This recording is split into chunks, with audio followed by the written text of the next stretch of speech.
Storm Tracker 6. This is Forecast First, sponsored by Auto Owners Insurance. Simple human sense.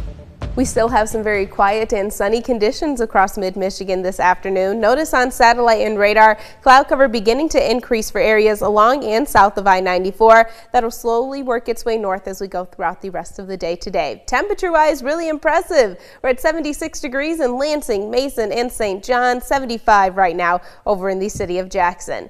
We hold on to sunny conditions as we go throughout the rest of the day. Cloud cover eventually increases tonight ahead of our next chance for rain. We have several more chances for precipitation to talk about for the rest of the week. 6 News at Noon starts right now.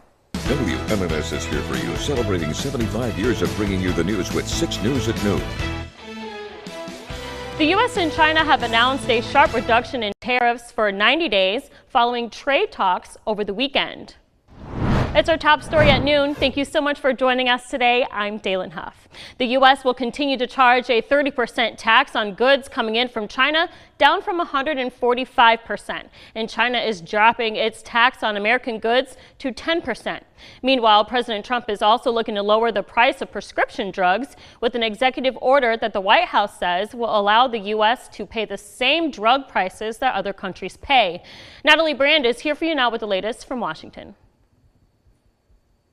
President Trump is touting a temporary trade deal with China, even as the toughest part of negotiations are still ahead. The talks in Geneva were very friendly. The relationship is very good. We're not looking to hurt China. Under the agreement, the U.S. will lower its 145% tariff on Chinese goods to 30%.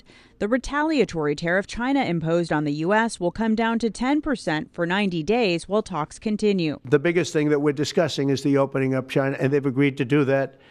But it's going to take a while to paper it. You know, that's not the easiest thing to paper. Ongoing negotiations are expected to address the U.S.'s nearly $300 billion trade deficit with China, unfair trade practices, and fentanyl. As long as there is good faith effort, engagement, and constructive dialogue, then we will keep moving forward.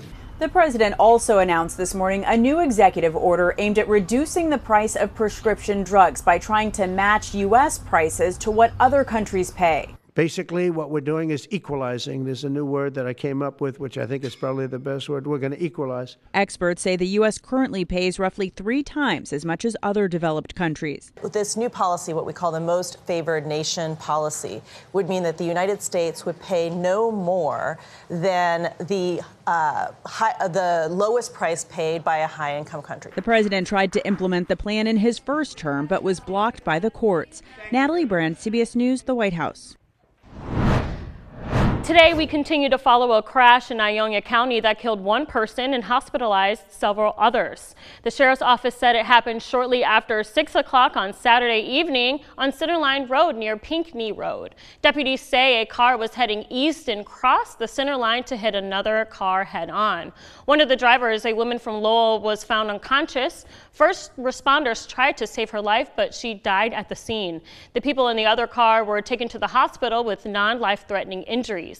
It's not clear yet who is at fault, but deputies say speed and alcohol likely led to the deadly crash.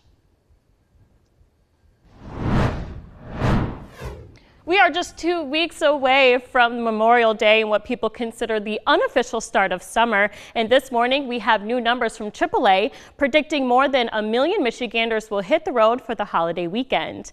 The agency estimated about 1.3 million people will travel at least 50 miles from home. That's a jump of 37,000 people compared to last year and the second highest on record. Most people are expected to drive, but some will fly or use other modes of transportation. AAA says holiday travel will likely start to pick up next week, noting that congestion will probably start on Thursday, May 22nd. Today is the last day drivers can use a busy route in Lansing before it shuts down for the next 2 years. Starting tomorrow, Grand Avenue will close between Washtenaw and Allegan Streets as crews continue to construct a downtown project. It's called New Vision Lansing, and it includes the Tower on Grand, which will become the city's tallest building. It's set to be 320 feet tall with 28 stories of residential and retail space. Detours will be available during construction, which is set to wrap up in April of 2027. If you have any questions, call the Lansing Public Service Department. Habitat for Humanity kicks off its Women Build Week. Today is an event where people here at WLNS TV have been proud to be a part of for years. One of the participants is our very own Megan Vaselli. She joins us now live from the Build site. Megan, what's going on there?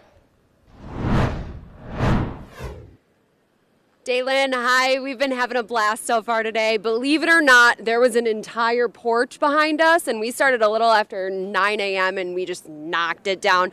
So I'm joined now by James Petway, the site supervisor here in Lansing. James, what are we doing this for today?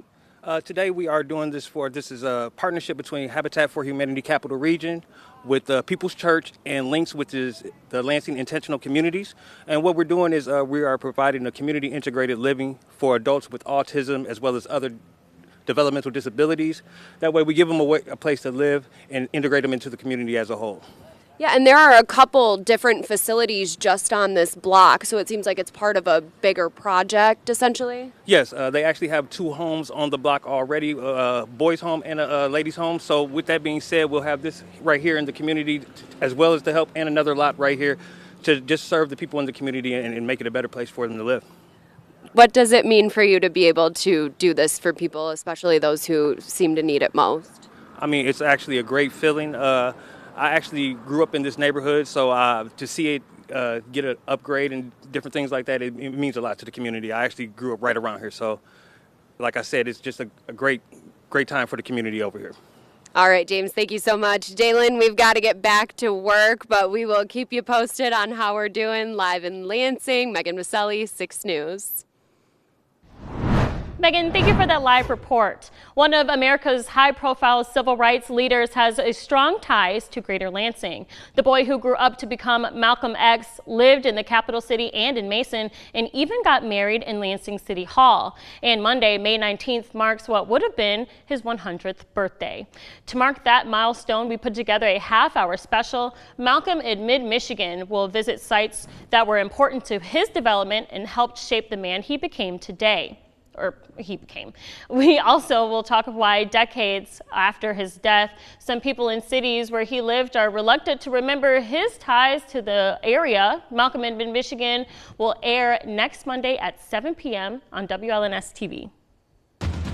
From Storm Tracker 6, this is Weather First, sponsored by Auto Owners Insurance. Simple human sense. We have some gorgeous conditions outside across mid-Michigan this afternoon. Satellite and radar shows dry weather across most of the Midwest. Areas along and south of I-96 now seeing a very small increase in cloud cover, but overall we're still trending towards mostly sunny conditions across the area. Notice we have a lot more cloud cover and a lot more precipitation off to our south and southwest, all associated with a rather large area of low pressure. Now, as this system continues to make its way north, it's going to continue to increase our cloud cover across the area, and then also add in the chance for a couple of rain showers overnight tonight. We'll see that playing out on Precision Cast, again increasing clouds in the forecast as we move throughout the rest of our Monday. Some widely scattered rain showers will be moving in overnight tonight, and we hold on to that chance for precipitation even as we move into the early morning hours of our Tuesday. However, I do think by 8-9 o'clock Tuesday morning we will be able to briefly dry things out, but we have additional chances for a few pop-up rain showers, maybe an isolated rumble of thunder across the area Tuesday afternoon and evening. The forecast for Wednesday going to follow a very similar pattern. Notice a couple of light rain showers possible in the morning before we add in a better chance for those pop-up showers and thunderstorms by Wednesday evening.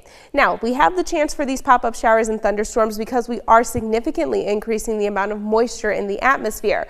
Notice today, not really the case. Dew point temperature is still going to be incredibly comfortable, mainly sitting in the mid to low 50s. We increase that moisture by tomorrow, dew point temperatures in the mid to low 60s, so it's likely going to feel a lot more sticky, a little bit more muggy outside by then. Notice we hang on to those muggy conditions for Wednesday and as we move throughout our Thursday as well. Again, we are smooth sailing for today though. Notice we have mostly sunny conditions outside over towards the capital. Temperatures really impressive, currently at 76 degrees. That wind coming out of the east-southeast right around 7 miles per hour also happens to be our peak wind speed for our Monday thus far. A little bit more in the way of cloud cover over in Grand Ledge. Temperatures currently in the upper 70s. Again, dew point temperatures sitting in the low 50s. Overall, still going to continue to feel incredibly comfortable as we go throughout the rest of the day. We're at 75 degrees right now in the city of Jackson, mostly sunny skies in Hillsdale. Temperatures currently at 73 degrees. That peak wind gusts up to 14 miles per hour. We will make it up to a high in the low 80s across the area today. A lot of sunshine still in the forecast for the next few hours. The chance for rain going to increase overnight tonight as our overnight lows only fall down into the low 60s. The 6-day forecast going to show a rather active weather pattern once we get into the day tomorrow. Again, the chance for a couple of pop-up showers and thunderstorms across the area. Severe weather potential both Tuesday and Wednesday does appear to be really limited across our area. A better chance for maybe a couple of strong to possibly even severe storms across the area Thursday afternoon and evening. Notice after that we dry things out and we cool our temperatures down. We're only in the upper 60s as we start the weekend. Oh, thank goodness. I'm so excited to have some sunshine. I know it's going to feel really lovely outside, but soak it in today while you still can. All right. Well, thank you, Kendall.